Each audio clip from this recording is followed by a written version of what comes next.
We turned on, we need.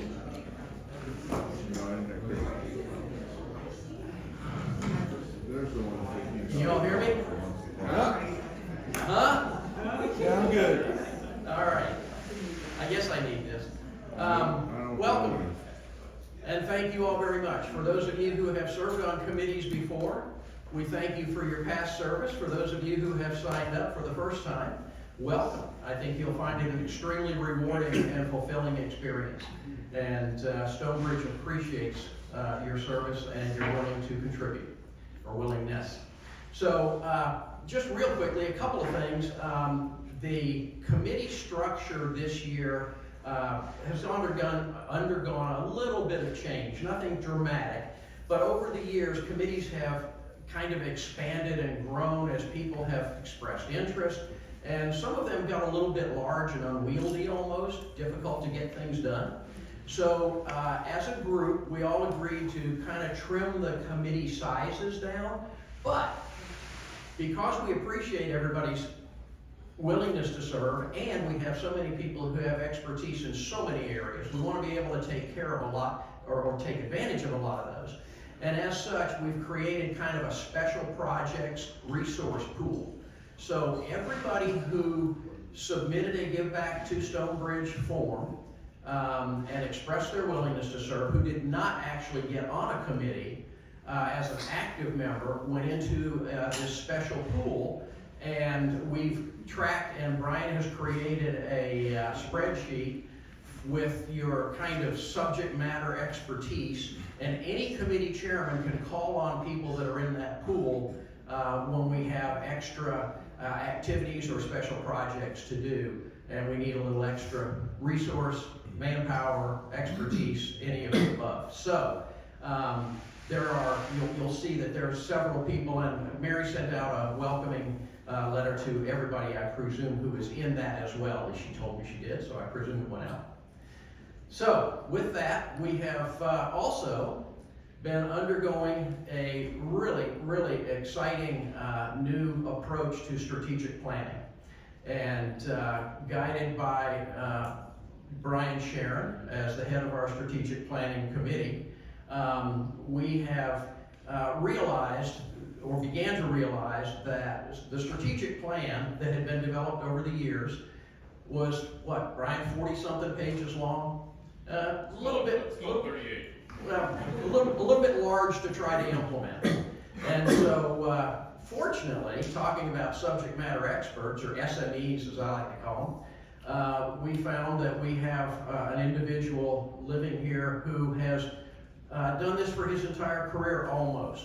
So I'm going to introduce Andy Strubing, and Andy has been working with the Strategic Planning Committee and has brought a very methodical approach to the strategic planning process. He's going to describe what we've been doing, how we've been doing it, and hopefully the outcome that will be from this is that the strategic plan will be what guides all of us. So you as committee members, when you're in committee meetings, will be counting on the committee chairman to keep the activity of the committee in support of our strategic initiatives. And instead of being 25 or 30 of those, there'll be a much more limited number. It'll be much easier to focus and make our plans accordingly.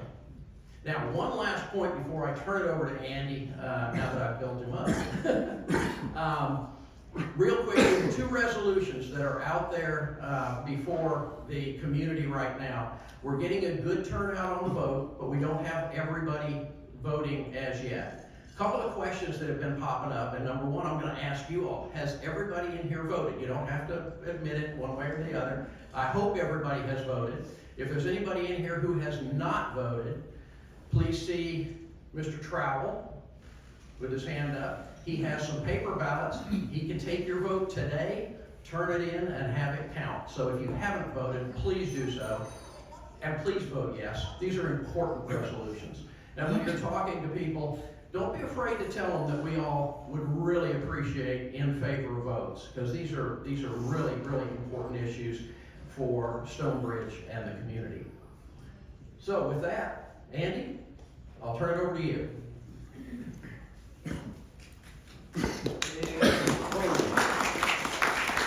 Okay. Hello, everybody. Can everybody hear me? Then I won't need a mic and I won't use a mic. Those of you who are in the back, I would invite you to move forward if you wish to be able to read the screen. Joe and I were talking before the meeting. We said this is an opportunity for improvement. Here we can get it. So I'm Andy Streeting. My wife Connie and I moved here in 2021. We spent about 7 months a year down here. We live in Ashton Oaks. Back home for us is Philadelphia, Pennsylvania. We have 3 children in the Philadelphia region and 3 grandchildren, and hopefully more on the way. So Philadelphia is home for us. We came here after renting a couple of times. I think we're like a lot of folks that have come to Stonebridge. We rented a couple of times first, fell in love, loved the region, and then COVID hit and we started to think about a more permanent arrangement as opposed to renting, and this was the only place we ever looked. We came here because we fell in love with it, and we have never even thought about looking back. We love this place. I retired in August of last year. Prior to that, I started thinking about ways to serve here, so I volunteered to serve on the strategic planning committee with Brian and the team there. I also serve Ashton Oaks on their board, just recently joined the board there. I'm deeply, deeply committed to community service, and I want to say thank you to all of you for your willingness to serve. I would say, as we've done this strategic planning, we've challenged ourselves. The management of the organization, the members that participated in the strategic planning, the board members, we've challenged ourselves with thinking differently about the way our committees serve. So you volunteered to serve on committees. I believe deeply, and I believe the team that we've been working with believes deeply in giving you opportunities for active service and giving you the opportunity to jump into work and be part of the strategic initiatives we're going to talk about today and continuous improvement efforts that we'll all undertake. My experience, my career has been in factories and sales and marketing and in healthcare. I retired from the Centers for Medicare and Medicaid Services in August of last year. I started doing continuous improvement work in 1992, and I'll just diverge real quickly. My company, I was in Parkersburg, West by God, Virginia, working for an electrical distribution company. And we got bought by a company out of Hartford, Connecticut that had been doing continuous improvement with the Toyota folks for a few years at that point. We were both still small companies. Our company was about a $40 million company. The company that bought us was about a $100 million company. And as part of the acquisition process, our new CEO came in and said, let's do Kaizen.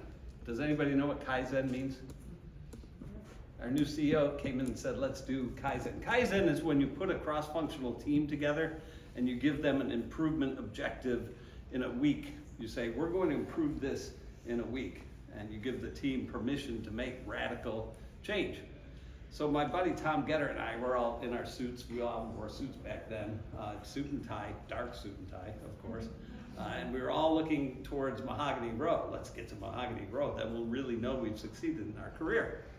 And the new CEO comes in, the first thing he says is, lose the tie, ties strangle your brain. If you go on the factory floor with your tie on, I'll have to cut it off for you. So we lost the tie. And he said, you gotta get your hands dirty. So we were working on an assembly line. And the assembly line had a conveyor belt. And the conveyor belt, kid you not, went from like over there to over there. And all it did was move the piece from where one person was working on it to where another person was working on it. And my buddy Tom and I, we got really bright and we said, well, we want to cut the conveyor belt. And back in those days, that required a form and an engineering study, and it could be literally months before it could cut the conveyor belt. And my new boss, we went to him and he said, what are you doing? What changes are you making? Well, we want to cut this conveyor belt. And he said, well, cut it now. And we said, you can't do that. You can't do that. You got to have approvals. He said, no, I mean cut it right now. And so we did that afternoon. We cut the conveyor belt and the whole thing moved close together like this. And it made perfect sense. And it was empowering. And I never wanted to do anything else. That moment for me was so epiphanous that I wanted to do that kind of thing forever, whether it was working on a line or changing the way a business operates. That's where I come from, is that kind of mindset. For me, it's vocational. And I deeply, deeply appreciate being allowed to do this work with the board and with the management team here and with the folks who've already participated. I think that we're having some fun. I think that we're about ready to do some really amazing stuff. It's gonna be hard work, but if other folks can have that same kind of epiphanous moment, member, staff, management, community, it's awesome. So the genesis of this effort, I got on strategic planning a year and a half ago, and I missed a meeting. And you know what happens when you miss a meeting, right? So I come back and I get the minutes, and Brian Sharon has put me in charge of the master plan. You rascal. I said, so what's the master plan? Well, that's kind of what's next for Stonebridge. I said, oh, I'm highly qualified to make that decision. So I said, well, how do we know? And this was not, and never has been, well, let's build the next building, or let's do the fitness center. It was literally, let's think through what's next for the organization. And we said, how do we know? How do we decide? What are the measures we would use to decide if this is a good plan or not? And there were no measures. There was no way for us to look and say, if we do this, these good things will be impacted. So we said that really is kind of the first thing, is have a set of measures that define for us success as an organization. So we started working on that. And then we got into the prior strategic plan, which was somewhere between 38 and 4,000 pages. Folks have shrunk it a little bit. And we realized we didn't really have a strategic plan for the organization, nor a core set of measures that we worked with. That was the genesis of this effort. We've come a long way since then, to the point where right now we have a draft of a strategic plan to present to the organization. We did a board presentation back a couple of weeks ago. When the new board came on, we did use their orientation to do that presentation. And then we did a presentation to the staff, a group of staff members, about 4 days after that. And then we thought, what better time to get member feedback than to use the new committee member orientation to talk about the strategic plan. So I want to say to you, this is a little bit of a sleight of hand, but this should be a very active session. We're going to talk through how we got to this point, what are the proposed initiatives in our strategic plan, and we'd like your feedback. Before we stamp a draft, we want member feedback before we say this is finalized. And we'll take that feedback and adjust accordingly. So I really deeply welcome questions and challenges. There are a lot of folks in the room who participated in this effort, and we can all work through that together. Make sense to everybody? All right. So I lied to Tim to start with, and I know that's a bad way to start a business relationship, but I said to him, we would do 2 to 3, maybe 3 working sessions with a group of 12 people. Each session would be about 4 hours long. And I think I think you said 3 to 4 hours, but maybe I've got a problem with repeatedly lying, sorry. So we did, I think we did 4, we've done a number of working sessions together with a good group of folks, and I'll show you the folks that participated. It's brought us to this point. So the goal here, I'll run you through the process, the thinking that went behind some of the steps, and then show you the initiatives and talk about where we are with the initiatives that are proposed. And this should be open and just jump right in and say, wait a minute, Andy, I've got a question. If you don't mind, as you do it, I do see a lot of familiar faces in the crowd, but if you don't mind just introducing yourself so everybody knows who you are, and we'll go from there. Sound good? Yeah.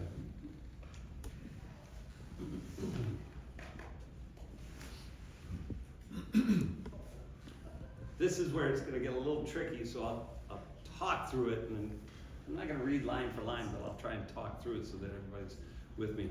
The process that we used to build our strategic plan, and the name of this process is very purposeful. It is strategic deployment. And in Japanese, the term is hoshin. And hoshin is like the word in English read that can mean a whole bunch of different things. Hoshin can mean a bunch of different things too. Amongst them is where the needle points. And as we think about where our organization is going, where our community is going, what's the most important things to focus on to take us to that point? It also can mean must do, can't fail. That which is absolutely imperative that we do to succeed as an organization. Important word context here. This is not just a strategic plan, it is strategic deployment. So we have a strategy, we have a plan, and we deploy actively that plan. That is the objective of Hoshin. I told the truth one time to Tim. I said to him, that 38-page or 42-page document, we're going to condense our strategic plan down to 1 page. And I know he was laughing inside. He looked at me very seriously, and it was very polite, but I know he was laughing inside. But I said, I promise you we're going to get it down to 1 page. And the goal here is to be succinct so that anybody who's trying to explain our strategic plan with 1 page and a few minutes in an elevator, you could walk through what is our strategic plan. And I hope we've fulfilled that portion of our obligation. So the process is to build vision, mission, and values. And we have updated our vision, mission, and values, and we'll go to that here in a moment. Build a team and brief them on the process, get them set to go through this just 2 working sessions. And then establish top line or true north measures. And just real quickly, that's where we started. We didn't have measures that told us how the organization is doing, so we had to build those to move forward from there. Once you have true north measures, you understand where you are, and you can set objectives. You can say we want to improve by this point, but without measures, is it worth doing? Communicate intent, so we had to build a reason for action for doing this and an objective so that we could focus our efforts. And then we did a current state and a future state analysis. So we asked the team, the working team, to describe our current state of the organization. And this is all encompassing. This is not just how the members are doing, but how our staff is doing, how our infrastructure is doing. Think around the whole sphere that is our community. And then build a future state. Say, this is where we are today in the world of continuous improvement. We want to be X amount better tomorrow and X amount better in 6 months. So what's our desired future state? And we looked at our current state, our future state. We looked at the strengths, weaknesses, opportunities, or SWOT analysis that the organization did over the course of the last year.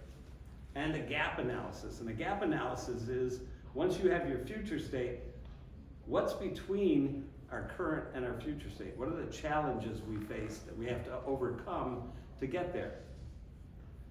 Then we did a subjective analysis in order to get ourselves off the ground. Where are we right now in terms of our top line measures? And we said, if this is where we are today, how much better do we want to be in 3 years? Really stretch and be aspirational. And then if we want to get 25% better in 3 years, how much better do we want to get in 1 year on our way to that? Get the ball rolling and know that we're on track to get there in 3 or 3+ years. I would say there was a really good question that came up this morning, and I want to make sure I say this and then we'll say it again. Strategic initiatives, we'll have some short term, which are really burning platform, urgent issues that we need to get fixed right now. And a good example is our financial resolutions. That's a short term, really high priority strategic initiative, but it has a lifespan. We've got 60 days from the day we announce the vote, ideally 30 days, but we've got 60 days in order to succeed with that initiative. Some of the initiatives that we'll talk about start now and can go for 3 to 5 years. And it's fine if we're always making progress in them. They're not gonna be a snap our fingers at some date and they're complete. They may go for a while and take a lot of effort over time. That's what makes them strategic, right? Heavy lift. So we said our target was to have not more than 6 strategic initiatives, and to have those 6 strategic initiatives spaced appropriately, so it wasn't like a ski slope where everything starts all at the same time and you race down and you're finished, but have them paced appropriately so that we're not taxing ourselves overwhelmingly in this 6-month period and have nothing to do over here. Steady pace of the initiatives, 6 maximum. And we need to have the owners and champions, the people who are going to champion the initiatives. We need to have measurable objectives associated with those initiatives, and we need to have the plans and timelines. Questions up to here? Making sense? I'm getting head notation. We did a little bit of a switcheroo here because of the timing of the board coming on board and the new committee selection. So we pulled the catchball, and by catchball, literally we're talking about, we're taking an idea and we're throwing it out to you and saying, throw it back with your ideas too, catchball. We pulled that a little bit forward in order to match our schedules. Typically it would be a little bit later because we're not quite through our capacity analytics yet in our go, no-go. We still need to pace out and decide, do we have the capacity to do all of this at once? How are we gonna do that? But the end line here is, do we have the capacity to do this? Do we have a mission control process? Do we have a way to control it, to report out, to keep it organized and functional? Do we have that built? And then catchball. And once we're through catchball and we finalize, then we can deploy in the plan. We pulled the catchball a little bit forward, so we have a couple of steps yet to finish. I don't think that we're in any way off track. Questions? Okay, so hello. Our reason for action. Just coming off a major renovation and significant financial commitment, yet faced with the challenge of constantly evolving in keeping with our vision and mission statements, we are without a clear strategic plan, a path forward that defines our critical initiatives. We lack a decisive answer to what's next. This does not specifically refer to our next renovation or amenity enhancement, but also to the broader issues and opportunities facing Stonebridge and how we address them. Everybody comfortable with that? Borrowing from our objective, borrowing from our experience and existing plans, and keeping our members and employees in the forefront of our planning, create and deploy an updated strategic plan that includes precise next steps, measurable objectives, and a robust communication plan that summarizes the plan for our constituents and keeps them constantly apprised of our progress. A solid strategic plan will serve to facilitate board and committee work, allowing us to maintain a consistent focus and enhancing our ability to navigate board and committee transitions each year. A couple of big deals embedded within that. One, committee transitions. We kind of each year act like there's a stopping point and then a starting point all over again. And what we're looking for is a steady kind of drumbeat of work moving forward all the time. And the opportunity for folks to jump on and jump off with it being seamless. And we limit ourselves in our management of our committee work to the timeline that is our seasonality, and we will constantly look for ways to improve on that and create a more steady and even flow. And then the other one I wanted to go back and touch on is the communicating out to our constituency, our members and our staff, most importantly, our entire staff, how we're doing, so that there's a more regular communication of how we're doing in measurable terms. For example, giving folks the opportunity to go on our website and see how we're doing on our top line measures this month. That's not a practice we all engage in, but it could be really healthy as we engage in discourse about how the organization is doing and have conversations about what's next. If everybody had regular access and a strong reporting methodology to keep them informed. Make sense to everybody? Good.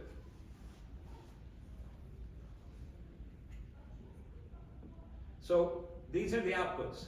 Those top line measures and the dashboard for tracking and reporting processes. 4 to 6 strategic initiatives. Training and coaching in the work that we're about to do. Summary plans with owners and teams and measures.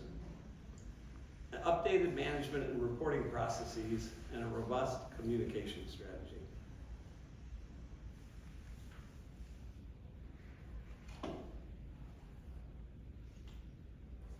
All right. These are the rascals that got in the room with us. Tim and Steve Whitehead, Tim Jones, I should say, Brian Sharon, Steve Brown, Mitch Fishman, Joe Foster, Donna Pabon, Mark Betzker, Raj Sayal, Teresa Booz, Val Tremack, Bill Mulligan, and myself. This was a very purposeful mix of folks. We had 4 board members, we had 4 management team members, and we had 4, and then it moved to 5 member owners. And a couple of those member owners, Teresa's eyes would always get big when I told her she was fresh eyes. And she represented a new constituency. We had some member owners who've been here for quite a while, but we had a couple of people on the team who are new to the community. We'll tell you, one of the feedbacks that we've received, and I think it's really wonderful feedback, is how do we in the future have more renter involvement in our conversations? Someone very accurately pointed out, so many of our renters buy. They start out renting and buy here, and their renter experience is really valuable to how we understand our community and how we modify our approach in communicating and interfacing with folks. So I thought that was a good one, and we'll think about that going forward as we build the team. So these are the folks who participated, and we've talked about our timeline. We actually started on January 23rd. So we've been working on this for close to a couple of months at this point. Our vision: to be the most welcoming and friendly country club community in Southwest Florida, providing a vibrant and healthy lifestyle. Our mission: to deliver exceptional member experience for current and future members, maintain prudent fiscal management, and offer responsive governance reflecting our core values. And our values: respect, reputation, responsibility, excellence, and communication. And I want to just give a shout out to Bill Mulligan. He worked very hard with teams building our vision and mission and values. All right, so this is where it got interesting for us. As you build top line measures for an organization, I think you start with people. You have 5 dimensions that you measure. You start with people. And every organization, if it has great people who are really happy doing what they're doing and have a great place to work, it will succeed, it will thrive. So best people, best place to work, best people, best place to live. Start with the people dimension. And by that, are your folks satisfied? Are they engaged in the community? After that, you move to quality. And in the quality world, make no defects. If you're in a factory, make no defects. Eliminate all errors. In our community, the same applies. We have a little bit different set of parameters, but make no billing errors. Do not bring out a 6-ounce filet when the person wanted lasagna, right? Don't have anything broken anywhere. Make no defects. Service. Keep your promises. When you say you're going to do something by next Tuesday, do it by next Tuesday. Amazon has been working for years to improve their service, right? On time to their promise and faster than before. Most organizations, if they focus on people, quality, and service, so many of their other issues fall off. If you're really phenomenal at those three, you can be a really, really world-class organization. So then after that, you can think about financial stewardship or cost or productivity. That's the cost component or financial component. And the last one is, if we've nailed the first four, then we can think about growing our organization, adding new activities, adding new services.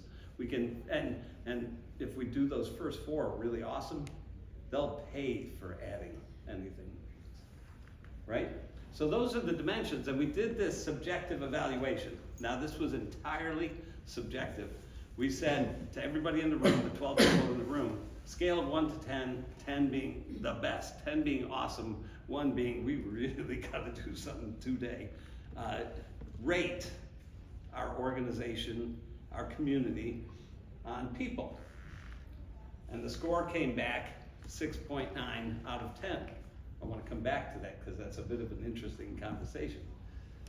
Quality, aesthetics, and safety, we came back at 5.8. Everybody who is going to buy a car, would you buy it from a car company that has 5.8 score? Raise your hand if you would. No, so we immediately said to ourselves, we got to think really hard about it now. Now we were being pretty self-critical, but even at 5.8 self-critical, we know we've got work to do.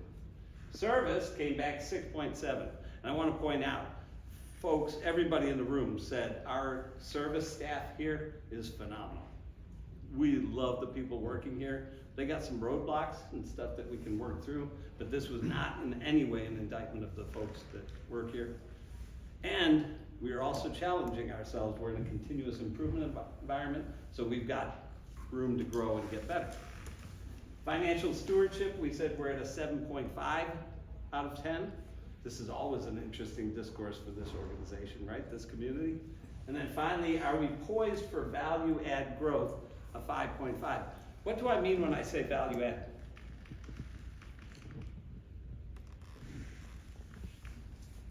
Two concepts that we'll talk about going forward. One is a value stream. A value stream is the process through which a person, product, or service flows and value is added. Best example, one we can all relate to. You go to the emergency department and you've got a cut. It's not a serious cut, but it's a cut. And where's the first place you go? You go to the registration desk, right? You say, I got a cut. And they said, oh, good. Go sit in the wasting room for a little while, and we'll call you when the doctor is ready. Then you go into triage. And then you go back to blood tests to make sure that yada yada. And maybe the cut was really deep, so you got to get some imaging done. And then you go back out to the wasting room to wait for someone to be ready. And then they call you back to a room. The nurse comes back and asks you all the questions that you think you've answered like 7 times before.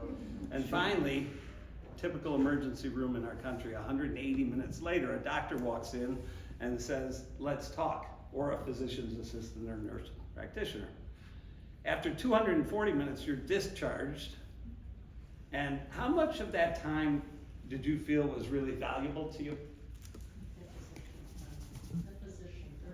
The physician time.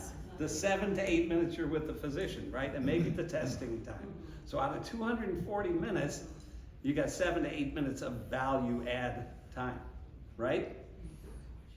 But that also is a value stream. That winding, going all over the place is a value stream. That's the process through which you go to get that value add moment. Now we'll start thinking about all of the work that we do here in terms of value streams and look for opportunities to bring the value add content way up and the waste component of it way down. Right? Okay. Hey Andy, is that when you said subjective, that's the group that was on the prior slide that you did, the passing? That is correct. Okay. Yep. Yeah, the 12 of us that were in the room. I just want to say I gave everything a 10, but the other people. Go ahead. I'm not quite sure and understand how you got to all those metrics. They are very low compared to any survey that we do. Then I completely agree. Yeah, and don't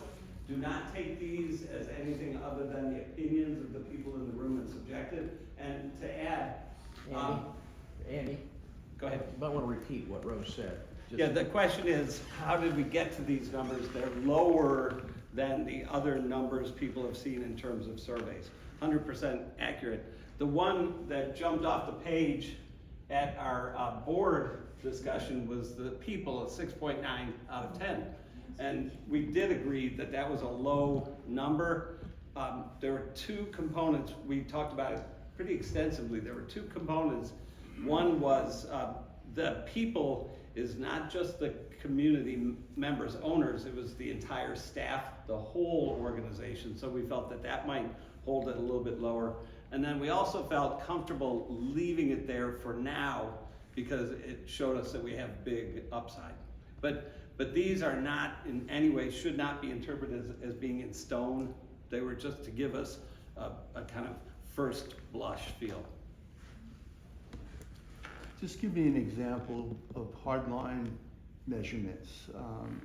This is subjective. These are surveys, polls, whatever. But I would think to a significant degree, you have to rely on real metrics too. Yep.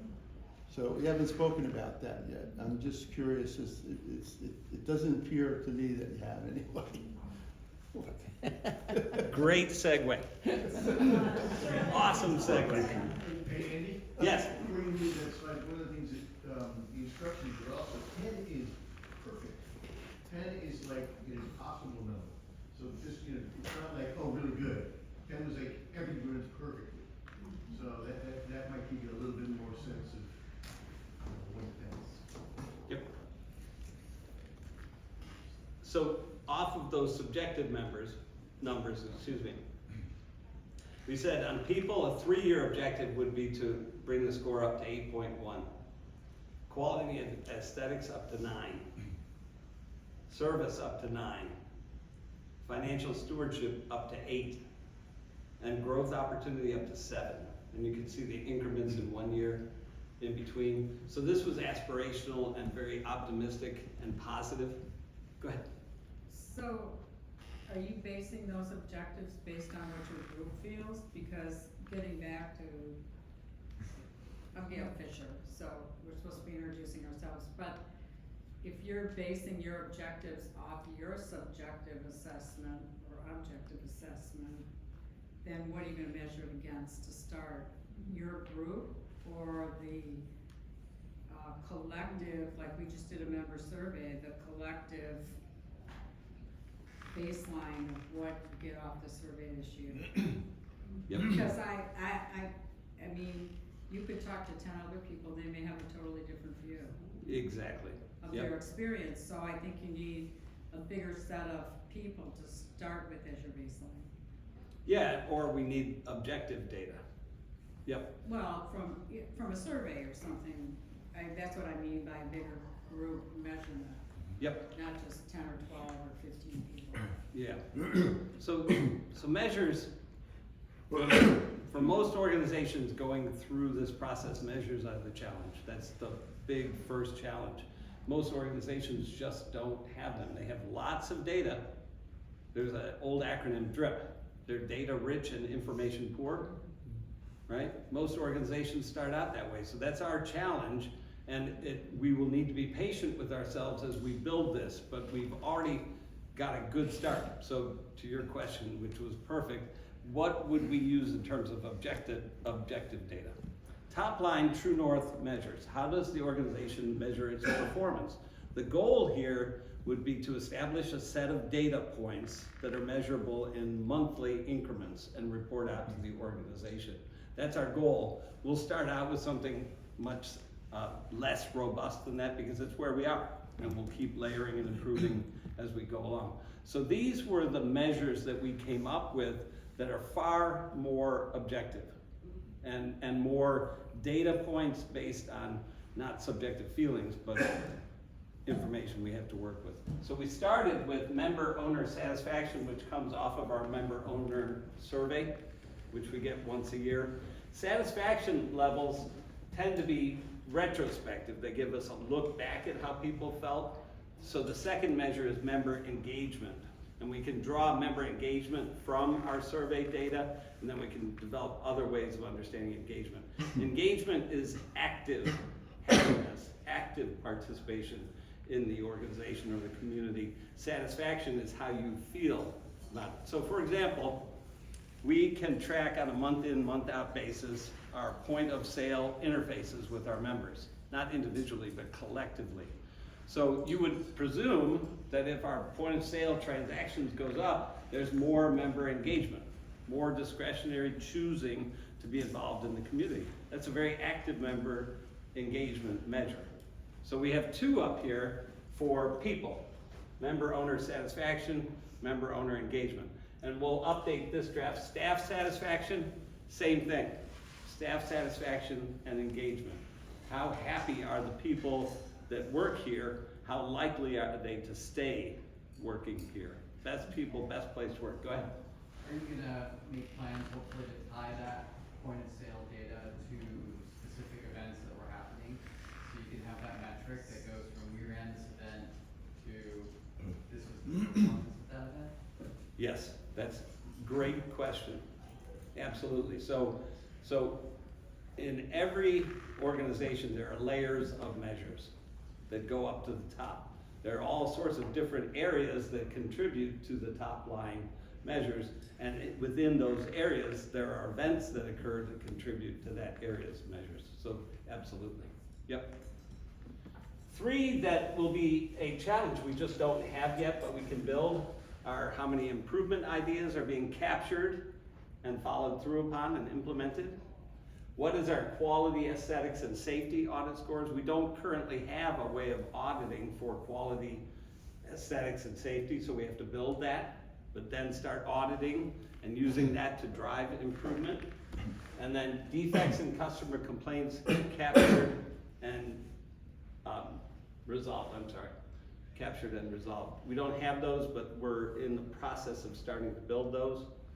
And then from a financial stewardship standpoint, budget variance, are we hitting the budget that we established?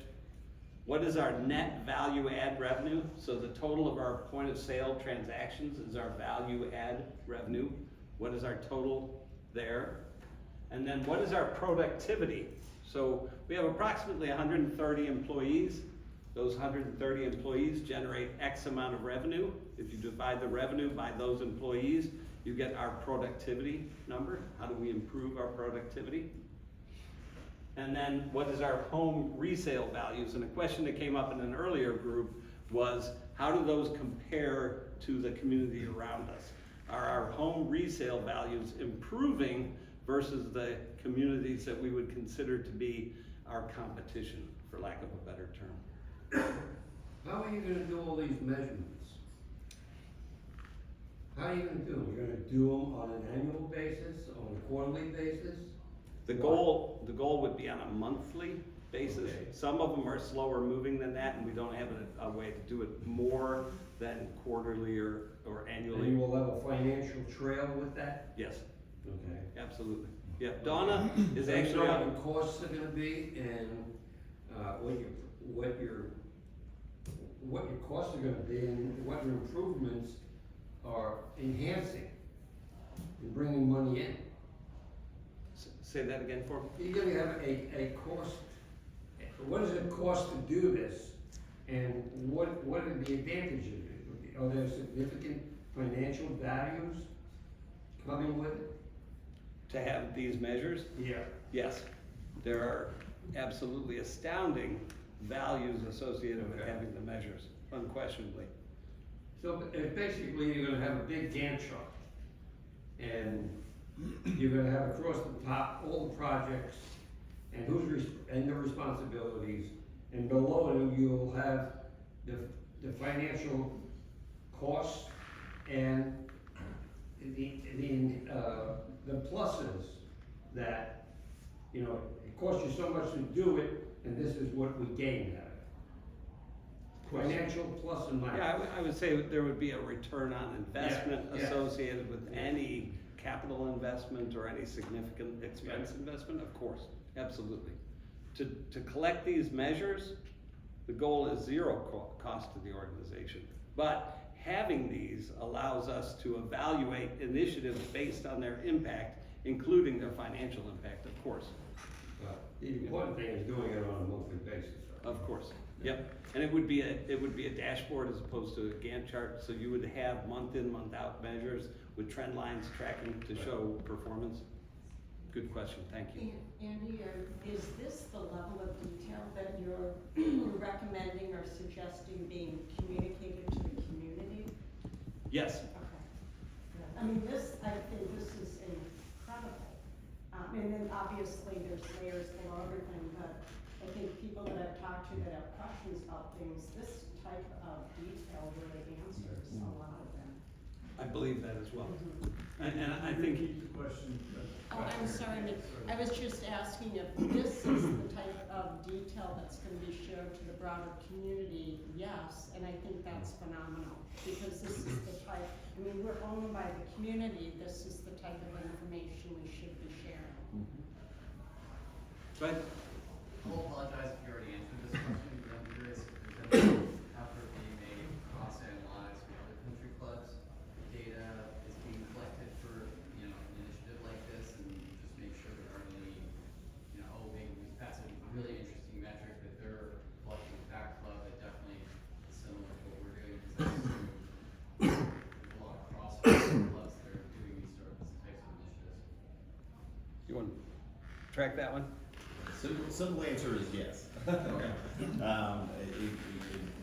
don't wanna get into too much of the rabbit hole on that, but we have a ton of information from other clubs that we utilize.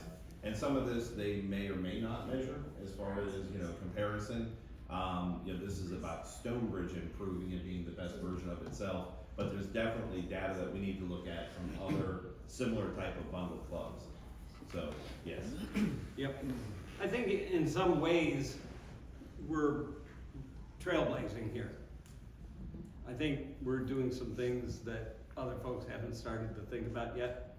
I would offer that when they do see what we're doing, they may get really interested in it.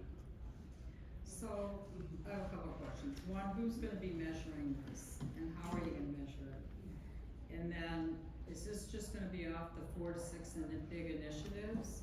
Because to say there's no cost in doing this, it's gonna be part of their job. So there is a cost for doing it unless members are gonna collect all this data or volunteers from committees and do it. So, who is gonna do it? Who's gonna track it? So you would logically say Donna would handle the financial. Right. All of that information is currently available. We'll work with local realty on the home resale values. The quality and improvement areas, likely Joe Foster would take on some of that responsibility. And we'll talk to supporting that in a little bit here. So it would not be just one person inputting data up to the top line, but a group of folks. And core to the work that we're undertaking here, it may feel additive at first, but the goal here is to eliminate some of the obstacles that we are challenged with every day so that we can do our work more easily. So this may feel at first to be additive, but collecting this data will really be, in the long run, a de minimis issue. Having the data to make good decisions will be hugely positively impactful. Pardon my syntax. Usually positive. It's fair to say that a lot of the committees are gonna be developing the detail, the devil's in the detail here. Mhm. In terms of, what metrics you wanna use, for example, on resales. How do we go about that? How many days does it take to sell this model or that model, or, that kind of detail? Sure. That hasn't been defined yet, right? I mean, that's expected of the committees that they're gonna be working with, this process. Yes, this will be heavily dependent on committee and team impact, yes. We're at the point now, and that is why we are stopping now to have this conversation. We're at the point of rough draft, close to final draft, but rough draft. some of that input needs to come from the people who are on the team and the committees. Yes? How will the information be made available to the board and other committee members so that we can sort of have an idea of how we're doing with the data and what conclusions are being drawn from it? I don't want to be overly prescriptive in my answer, so I'll leave it as I would suggest. But I would say, folks may say, no, that's not gonna work for us, we wanna do it this way. My recommendation would be that the top line measures and the strategic initiatives are dealt with at every single board meeting with a report out on the progress of those initiatives and the top line measures, and the same at the committee level. But that has not been decided yet, that would just be a recommendation.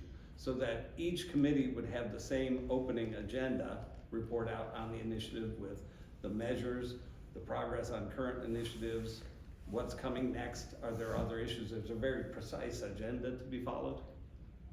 Does that answer your question? Great. Andy, are you suggesting the committee structure is gonna change? I would be shocked if it does not evolve. Yes. And how's that gonna happen?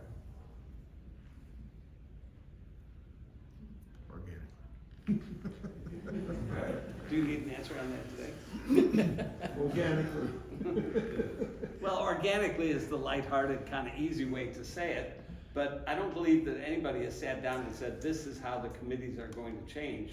I think the organization needs to find out about the work and then start to think about how the committees might change. It seems to me that this is all based on data and where you're gonna get the data and how you're gonna get the data. This conversation to this point, yes. Yeah. Yeah. Are you considering doing a pilot program with several of these to see how it goes, as opposed to just try? Because I'm thinking of from when we've done surveys in the past, you have to have 50 responses to have a statistically significant sample. 100 even to make it even tighter. So for example, if I'm saying what's the owner's satisfaction, you're gonna have to have at least 100 people respond to that to get a statistically significant answer. Yeah, with regards to owner satisfaction, right now, we have a survey process that is successful.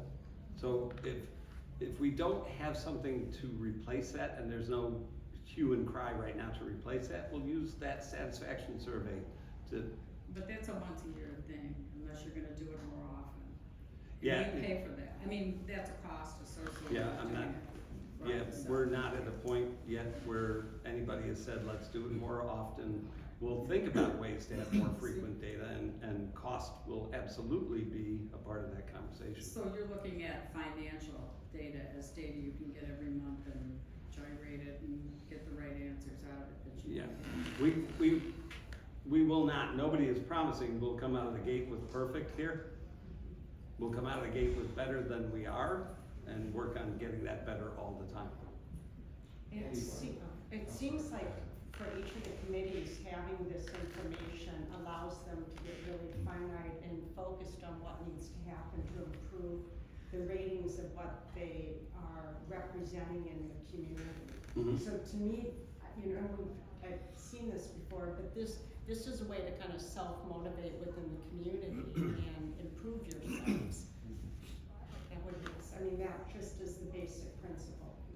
Yeah, so top line measures have all sorts of drivers that go up into them. That's the more granular level that committees are more likely to get involved with. There are all sorts of different work areas or activity areas that have their own measures that drive up to the top line. Raj? So, I was just gonna add to what Andy's been saying, having been in a couple of these really insightful meetings, is that to your question, you may have an annual survey, and the annual survey tells you X, right? But within that annual survey, there's many things that are very good, but there might be just a little bit of thing that we wanna understand more about. might do a pulse survey, might do something smaller, 5 questions, targeted audience, to get a direction as to how we can solve something very quickly. And I think that that's the kind of work that as we go through these quantitative measures, the community chairs along with the facilitation teams will start to uncover and be able to come back and say, well, if we just did this, it can have a really impactful and meaningful change. So this is, I think, a great framework that Andy is explaining to us. But I do think, to Bert, some of your comments and some of the other ones, we're gonna learn through this process. We might come back and say, hey, you know what? These are the ones that are standard financial reporting that any organization does, because it's a matter of responsibility to the owners. But there are some other sets of information that are important to us to know. The one on staff satisfaction, I'll just give you an example. And having been in the survey business for almost 4 decades around staff, you can ask somebody, are you paid enough? No, I hate my pay. Okay, that's usually the answer I got for 4 decades. But the question of, do you plan to be here in a year? Oh my gosh, yes, I never lose over. Right? We're 2 very different opinions there. If you just did a satisfaction survey, things could look really bad. If you do an engagement survey, things could be really good. And those are the kinds of things that we want to see. Andy, is any of these measures gonna be based on age?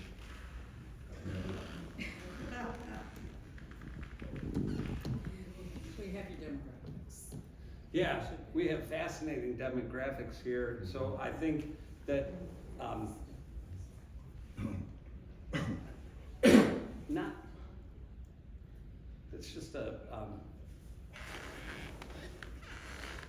Maybe you don't want to mention it, so.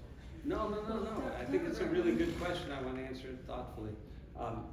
We have the wherewithal to understand the demographic impact, and I think it should influence our thinking, and we should be deeply respectful of that. The top line summary measure would be impacted by demographics.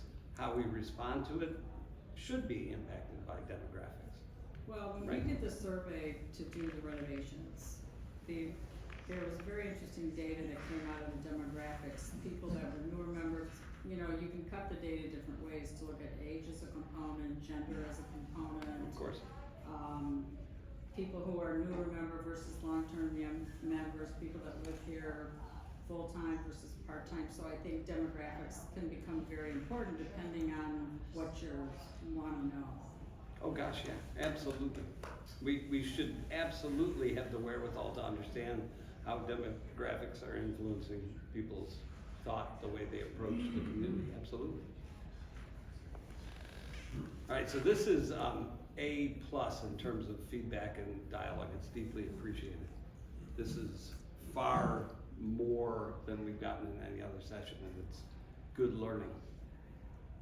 Other questions before we? I just have one comment regarding surveys, and is it the intent of the organization to have the surveys vetted by professionals? And not just leave it up to the members and the committees or whatever? Because I think it's essential that you do that. So the survey vetted by professionals. Tim, you want to handle that one? Well, yeah, the annual survey is done through a third party, a professional survey company. One of the things that we're looking at, and again, this is we're very much in the beginning stages of this. So some of this is gonna evolve over time, because we're looking at ways that we can measure, member satisfaction engagement on a more timely basis, potentially monthly, ideally. And we're looking at the ability of a third party being able to do that. Now, we don't want to burden every member with a 120 question survey every month, because the ratings, the participation is going to go down. But there are tools out there that can give us a quick kind of measurement on satisfaction. One of the tools we're looking at is to gauge who has used the club, say, in the last 2 weeks. And if you've used the club, this survey tool would know what area of the club you've used through the point of sale, and it can shoot you just to tell us via text, thumbs up, thumbs down. Now, that's not gonna give us guidance on what the fitness center, capacity should be, but it's gonna give us if we use a tool like that, it would give us a monthly number, a monthly gauge to say, you know, we got 300 thumbs up and 40 thumbs down, and that's something we can measure not over time, not only over time, but for that month prior year. So our beginning stage is gonna be difficult because we don't have a lot of data to go back to. We do on the financial side, but not so much on the engagement and satisfaction side for both members and team members. So that's something that's gonna build over time, but definitely something we wanna rely on professionals to provide that feedback, you know, especially third party, unbiased, so it's not, you know, servers giving comment cards to people they know are gonna give a good comment, that type of thing. It needs to be from a standpoint of getting true data. That's what we ultimately want. And I think that's why those initial ratings, although they look relatively low for that group of 12 that were working on it, were as low as they were because we saw a lot of opportunity for improvement. I think when the board looked at this and said, you know, 6.9 on people, we thought, wow, how can that be? Like, the staff is very engaged, the members are engaged, but again, 10 was perfect. 10 was everything being optimal. And when you think about engagement, if we were at a 10, we'd have 799 votes on the declaration, and we don't have that, right? That's a measure of engagement, it truly is, because if you're responding, you're engaged. Not everybody is. You're here in this room because you are engaged, and I would assume everyone in this room has voted. But there's so many different ways that we can measure it. I know when Mr. Streebing first brought this to me, and we were talking about measuring everything, I'm like, oh my gosh, we're gonna have to hire somebody just to look at data, and we're gonna get, you know, death by 1,000 paper cuts. But the more we got into this, the more I realized that the data is what's gonna help drive it. You know, we do have a segment of memberships who don't agree with what we do. And it's tough right now to say, no, we're moving in the right direction because we don't have data that says that we are. If we have data that says we are moving in the right direction and these are our 5 or 6 initiatives, then we can go back and say, we appreciate your input, but that's not the direction we're going. And that's why it feeds so well into this group, the committee structure, to really keep the committees focused and aligned on these initiatives that we're gonna be talking about. So I got off topic from the survey somehow. But back to you, sorry. Now this is rewarding. This dialogue is rewarding. It's good. So current state and future state. Current state typically with a group tends to be a little critical. It's kind of the problems that we face, the challenges, and it's meant to be that way. These are the things we think we gotta fix. So let's look.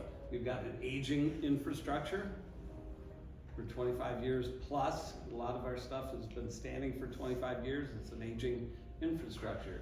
Financial constraints, misinformation, misdirection. I use the term anecdotus misdirectus. We sometimes get a story that turns into a legend, that turns into we're changing things, and it's like, where did we start that discussion? Siloed mindset in terms of committees. Our committees are not value stream aligned, they're kind of function aligned. Lack of measurable goals, strong housing market, difficulty data diving, variable demographic expectations and engagement. Those are some examples of the current state. And then we said, and we did our SWOT analysis. We had an analysis of strengths, weaknesses, opportunities, and threats. And we jumped over to, well, what would we like it to look like? What would the ideal state? Fully informed and engaged membership. A proactive and evolving financial plan that deals with both our infrastructure and our future desires and goals and needs. Best maintained community, full advantage of space available. Very aspirational, thinking about what could be the ideal state. Updated, well-utilized technology. Modern dining, food and beverage experiences. Those are some examples of the future state. And as we did this exercise, we stopped at the end of the future state and we said to the team, how much control do you have over this? So we said 0, 25, 50, 75, or 100% control over this. Tell me what you think you have. And the team overwhelmingly said we have better than 80% control of these issues, which means we can accomplish these things. We can do these things if we put our minds to them. And this typically, in a group working environment like this, is a tipping point where folks start to move from, well, this isn't the way, we can't do it because, to, oh my gosh, we can do this thing. 80% plus control over achieving the future state. All right, so rubber meeting the road time. Challenges and gaps. If we said we want this desired future state, I recognize fully that this is a little bit difficult for everyone to read. That it will be another function. We will be working to put this up on our website so folks have access to the information and you can go in and look at it. But challenges or gaps that impede our progress, and we came up with a whole laundry list of them. Lack of standard work. The job market is very difficult in this region. We have the H-2B challenge. Lack of incentives for staff. Technology as an information tool. Examples of challenges that we would need to overcome to get to our future state. And those challenges, those roadblocks, become what we focus our efforts on and develop our strategic initiatives around. Questions here? So we moved into brainstorming. The first exercise in our brainstorming of strategic initiatives was to say, do we in fact right now have strategic initiatives on the board? And there were several candidates. Passing our financial resolutions. We have some educational initiatives that are underway. The strategic planning, our governance calendar, and our renovations punch list were some examples of proposed current strategic initiatives. After we listed those, we came back together as a work group and started brainstorming potential new strategic initiatives. And the rule here, and is the rule in all brainstorming, is just shout out your idea. Say what you think. And nobody got to evaluate it for good or bad, we just wrote them down. So the goal is to generate as many ideas as possible, because sometimes after the 15th, a light goes on and it's, whoa, never thought of that before, but that's a really good idea. Group came up with about 32, I'm gonna say 32 or 33 total strategic initiatives, on top of the group that was listed as current. So now we have to decide, well, what are the ones? We went through a process called pick charting. Has anybody ever done pick charting? So pick charting comes from potential, implement, challenge, kibosh. In the old days it was kill, but it got softened to kibosh. So we start here with impact. This axis is how big an impact on our top line measures does it have? This axis is difficulty in implementing. So if something has a very low impact but it's easy to do, it's potential, we would consider that. If it has a huge impact and it's easy to do, well, that moves it to the top of this could be the good one. If it's very challenging but has high impact, we've got to give that one some thought too. The closer it is to this easy, the more thought that will become about it. And then if it has low impact and it's very hard to do, not likely we're going to do that one, right? So we went through the exercise of evaluating every single strategic initiative and prioritizing based on that tool. And these are the ones that came out as the most likely to be implemented. And I think a couple moved over actually. All right? So I think we can go into drum roll. And these were the 6 initiatives that we settled upon.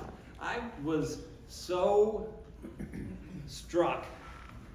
I sat with Tori Bayless, who was the CEO of Anne Arundel Medical Center 13 years ago, and said, can you show me your strategic plan? And she pulled out a 50-page document. And I said to her, oh my God, that cannot be your strategic plan. It's too much. How many strategic initiatives do you have? And there's this laundry list. I said, it's too much. She said, Andy, we're a big organization and we can do it. And 2 years later, it was down to like 10 or 12 strategic initiatives, very short thing. But this notion that we can do everything all at once. So these are the 6. Implement and operationalize our 2025 strategic plan. That's already underway. We're not gonna do this and then drop the ball and not operationalize it. The other is pass, and these are near term, very urgent, near term, must do, can't fail. Pass our 2025 financial resolutions. The 4 that are longer term, that we're gonna be working on for a while, are to deploy continuous improvement and quality aesthetics and safety programs at Stonebridge. Develop a master plan for facilities and infrastructure. And I want to say up front, this is both in terms of what new may come to Stonebridge, but also keeping what is already here current and functioning and world-class. Revolutionize the dining adventure. And this was purposeful. This was purposeful, the wording. Revolutionize the dining adventure. We had this experience with the bistro. It was wondrous. Folks who were here before the bistro existed remember that little brick patio and that dark dining place, and that was where we went on Friday night, right? And now we've got this world class. You go over to Tiburon and ours compares with Tiburon, right? It's beautiful. We had this wondrous experience. So the challenge is, how do we make the rest of our dining also that wondrous adventure, right? Keeping in mind our demographics and what we're working with, but create an adventure where someone says there are 3 or 4 choices to dine here and they're all really exciting. And rather than go downtown, I'm thinking of going here. I'm going to Liam's for dinner tonight, right? And then the last one is maximize the golf experience. We did this major renovation, but we still have work to do. And in terms of rounds of play out on that golf course, we do not come close to hitting 100%. And we've got all sorts of revenue upside. We've got lessons. We've got new technology in the world that could help maximize our golf experience. So these are the 4 in general, and in general terms I'm describing them, that we came up with for strategic initiatives that carry us forward through 2025 and into the future. Questions, thoughts? I saw a lot of head notation, so I would say that was a good thing. I think this is great. I have nothing else to add. Thank you. Wait a minute, let's do it together. Oi!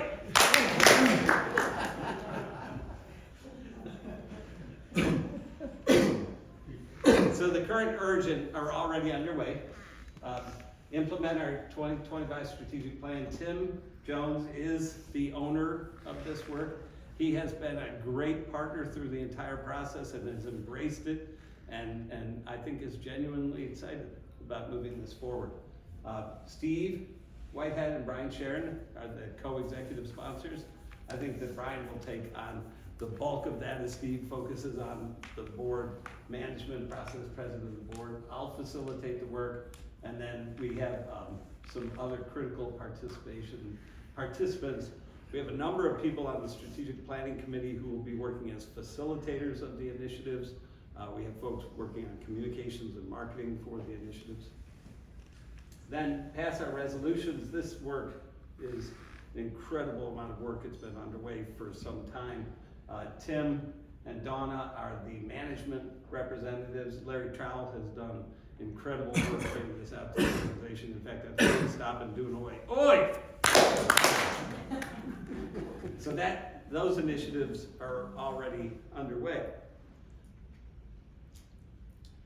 So the longer term, and we do want to make sure that here long-term means that we can plan to be working on each of these for a minimum of a year, and in most cases far longer than that. If we say deploy continuous improvement, quality aesthetics and safety programs, we'll never be done with that. We'll always be looking for better in all of those areas, right?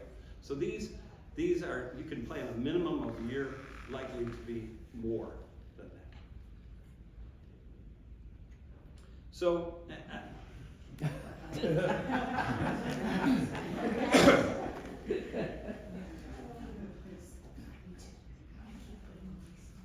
I only lied to Tim a couple of times. So These are the charter documents, the starting documents for the strategic initiatives themselves. They're, this is actually the appropriate size of paper. It's just really difficult to make a slide that big. So this is called an A3 document. Anybody know why it's called an A3? It's the size of the paper. Boy, yeah, it's a metric size of paper. In the Toyota production system world, an A3 is a problem-solving tool, but it's called that because of the size of the paper. So this has our reason for action, our objective, our key measures. This one doesn't because Steve Brown was out of town attending to some family matters while we were writing this one. We still got to get back together. So reason for action, objective, the current state, the desired future state, the potential solutions, the gaps and challenges, potential solutions, things we might try right now, rapid experiments, the project list, the project tracking list, how are we doing against our goal, and then what we learned. Every one of these initiatives has this document started, so this one is our develop master plan. You can see this one is our maximize the golf experience. So each one has a reason for action and an objective statement, and then some of the key measures that we'll use to identify the progress that we're making, some current state description, future state description, and then potential in this one, in the golf experience. All right, pop quiz. In the golf experience, can anybody tell me a value stream within our golf experience here? A value stream within our golf experience. The process through which a product, service, or person flows and value is added. Stars in the rain. Starters in the ranger, absolutely. Yep. I'm supposed to start at 8:48, and there's a process you go through to start at 8:48. The Chelsea. No, I was gonna say something else. Go ahead. Extend the pro shop hours. Pro shop management is a value stream, and one of the solutions to make it more member-friendly may be to extend the hours. Well, extend the hours in the sense that we offer golf after 5, Mhm. and there are people, and they should be serviced. Yep, good. My 2 cents. No, it's that kind of small moment where somebody says, this is what I'm thinking. If we can generate 10,000 ideas and put some of them in place, we'll be moving forward all the time. Mhm. So a value stream in the golf is booking a tee time, right? A value stream in golf is the course maintenance, and it breaks down into other. So select a value stream, go to work on it, make improvement. Move to the next value stream, come up with some ideas, make improvements. I think given a team of 5 or 6 people here, a couple of people from the golf shop, and the idea is last month we had 71% utilization of the golf course. Let's look at Chelsea and see a way that we can make it better to increase it to 78%. If you put a group of folks together, they would do that. They would come up with ideas that work. Peter? I'm not by any means visible. What we've heard in a number of cases, people can't get on the golf course. So how can we get 71%? Oh, and that was hypothetical. Peter, that was hypothetical. That was totally hypothetical. I'm just giving an example of what could happen. Right? We don't currently know or can't report on a day in, day out basis our utilization of the course because we don't track the data. So we need to build the data first and then say how much better do we want to make it. Right? It is right. They ought to be consistent. Yeah. Mitch? I mean, I understand, take the golf experience thing. I understand that we have an issue 3 months, because I just got through talking about some communication issues with Eric. I understand that in January, February, March, we have all the runners and everything. We have more people who want to play golf than can play golf. The rest of the year, especially during the summer, when we're not closing down, is a different situation. Using your system, how do we break up these needs? So we have, what you're saying to me, and I just want to play catch-ball back with you, we have seasonal variation. It's a So for- really good, it's part of the issue always of, okay, so we've done this, how do we execute it, and how do we use it to make it better? We have something where we live in an environment that is really segmented between, the people who are here 6 months, the renters who are here 3 months, and people who live here 12 months. Very different sets of needs. Can I give you an example of maybe a problem-solving thing for that? Because even though we say, I'm just gonna give you one. Even though we say that the golf course is full every day and people can't get on, there's days when I look at the tee sheet and there's openings in the afternoon, maybe not so much in the morning. Now, when I shop online at certain stores and an item is out of stock, it says, if you wanna be notified when this stock comes in, put your email in there. You could have a system in, maybe not in Chelsea, that says, I'm on a golf on this day. If you get any openings, So send that- me a text or an email so I can come and golf. So that's exactly the kind of idea generation and discussion you want to have in a continuous improvement environment, right? Right. So don't, It's let's an not, easy fix, but we it- won't that's do just- anything with pretend numbers right now. Let's just say that our golf course utilization seasonal is not perfect. We've got a lot of seasonal pressure, but we're not producing 100% utilization. We're short of it. And we wanna get better. And we say to folks, experts, cross-functional team, come up with ideas to make it better. And we try some rapid experiments, we come up with some bleeping awesome ideas, and we put 2 in place, and all of a sudden, we're 3% better in our utilization, and that's off of an event. It's a beautiful thing, right? Yes? So that's the goal, that's the environment we want to create. We want to generate ideas with folks, get them involved, put some of those ideas in place, and if they work, it's awesome. Not every single one of them is going to be perfect, not every single one's going to work, but a lot of them will. Fast, crude, and done is way better than perfect, never executed. Mitch? Yeah, I'll just add Pete's comment a little bit, because I think it's worth noteworthy, is we have a couple issues, right? We want to use golf course as much as possible.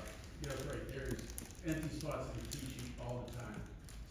Saturday morning, I don't know if half people get tee times canceled, but we had the course to ourselves at 9:12 Saturday morning. We didn't see anybody in front of us or behind us. So there's ways we can utilize it better, but I think also is not only the golf course, but how do we manage the people better? Because people have figured out ways around their tee times, stuff like that. So, and things like, how does a household of 2 people who golf get the possibility of maybe getting more tee times than they are currently versus a household who lives one golf? So there's things, I think it's 2 parts, to Pete's point, that I don't mean speaking to it. It's utilization of the golf course, but it's member satisfaction of using the golf course, if that makes sense. But I come from a retail background. And retail, if you wanted to get rid of something and, do something with your inventory, you mark it down. So maybe you could reduce prices in the afternoon to play golf. And it might encourage people to say, well, you know what, for $5 less, I can play in the afternoon instead of the morning. Yeah. There might be a lot of people that would do stuff like So that. let's do a quick group exercise.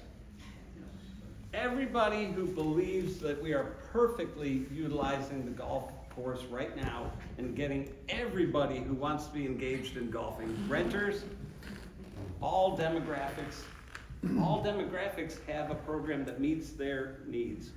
Every round that can be played is being played. Everybody who believes we have achieved that ideal state, raise your hand for me, please. Okay, so if we took everybody in this room, everybody who thinks that given an opportunity, they could come up with an idea to improve the way we use our golf course, raise your hand. That's what we're talking about. We believe strategically it is an imperative for this organization to undertake that process to improve our utilization. We don't have the answer yet. It's not written down in secret anywhere. This is opening the page, blank page, and starting to ask the people who work here, the people who live here, our friends in the community, other people, give us your ideas, and let's try some of them starting today, going forward. And if we hit 7 out of 10, can you imagine how much better we get? Right? That was really well said. Thank you. That's what we're trying to accomplish, and we're trying to accomplish that with deploying continuous improvement, quality, aesthetics, and safety programs, developing a master plan for facilities and infrastructure, our existing infrastructure and what's to come, maximizing the golf experience, and revolutionizing the dining adventure. And managing it within our budget, which is why we need resolutions passed. Boy.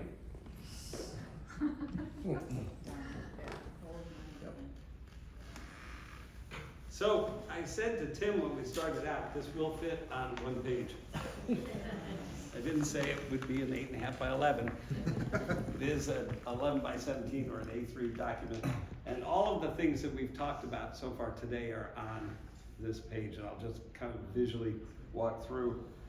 Vision, mission, values, our subjective assessment of our current state and our breakthrough objectives, our top line measures, our reason for action and objective, our 3-year, or our team right down here, our 3-year breakthrough objectives, our aspirational objectives, the 1-year increments that we think we can achieve on our way, and this is subjective. The next time we do this, the hope is that much more of this is true objective data that we're working with.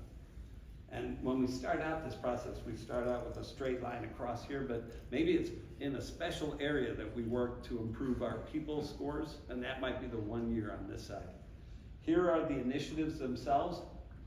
Mitch has really struggled with this because he says this looks like Philadelphia Eagles green. I don't personally have a problem with that. No, it's Irish green. It is St. Patrick's Day green today. So, and then here are our top line measures. So as we go through the initiative, how is it relating to the top line measures, and is it driving to those top line measures?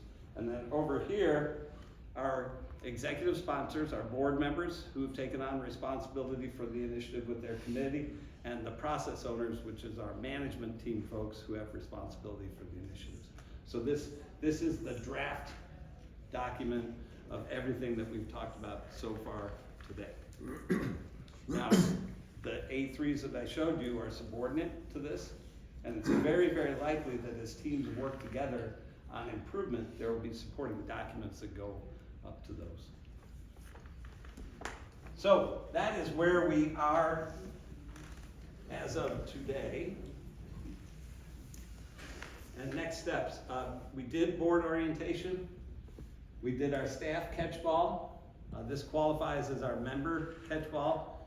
By far and away, the most conversation, most push back and forth, fabulous. Good discussion. Committee orientation, that is today. We are scheduling, hope to get it scheduled for next week, our original work group coming back together, doing some laundry list, taking all the catchball that we've heard here and incorporating that. And then chartering with the individual teams should proceed shortly thereafter. Somebody in our work group this morning asked, when should we start to see work being done? The goal here is that our committees start working on this almost immediately, our work teams start working on this almost immediately. This does not take away the other work that committees are doing. So committees will have other things this is additional to, or more specialized. And then our communication strategy, getting this information out to our organization and making it permanently available to folks so that folks can see how we're progressing on these initiatives.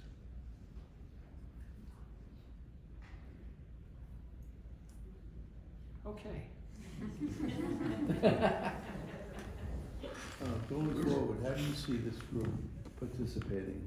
We're not in committees per se any longer, at least I'm not. The committee I wanted to serve on didn't choose me. So, is there? So are you on the special projects? Yeah, I guess it's a catch-all, isn't it? Well, it's very purposeful to have folks from within that group be available to participate in some of these initiatives. So we're like Very purposeful. Yeah. Yeah. So committee members and people from the special projects will be called to participate on initiatives. And there will be a couple of different things. There will be the regular work of the team, but there will be improvement events where people can jump in and participate. And the goal, the hope, is that many, many, many more members can participate in this process than just the folks in committees. And that staff, our entire staff, can participate in the process too. When we did staff catchball, one of the things that happened afterwards was a couple people came up and said, "Oh my God, I've got so many ideas." And you're like, your knees shake. You're like, "That's really awesome." Right? Good. Thank you. Boy. Pardon me? Is there handout or paper copies of stuff we couldn't read? Yeah, we can make those available too. Absolutely. I think we'll make them available after final draft, but yes, absolutely. I mean, this important stuff, such mouse stuff, that I can't read that. Thank you. Anything else? What? That's it? Steve? All right. Andy, thank you.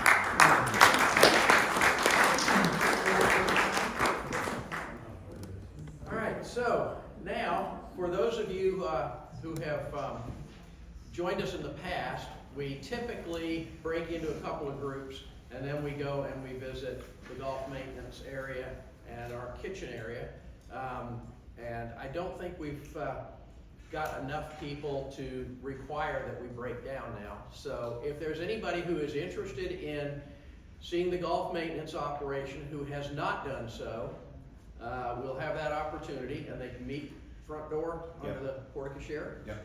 And everybody else can wait here in the lounge. There should be some light hors d'oeuvres. The bar will be open. And we'll wait for those who go to the golf maintenance tour to come back, and then those that want to see the kitchen can go back and see the kitchen operations. So anybody, show of hands, anybody is going to go to the golf maintenance facility? Okay, so there are a few that would like to go see that. Good deal. Meet at the front door.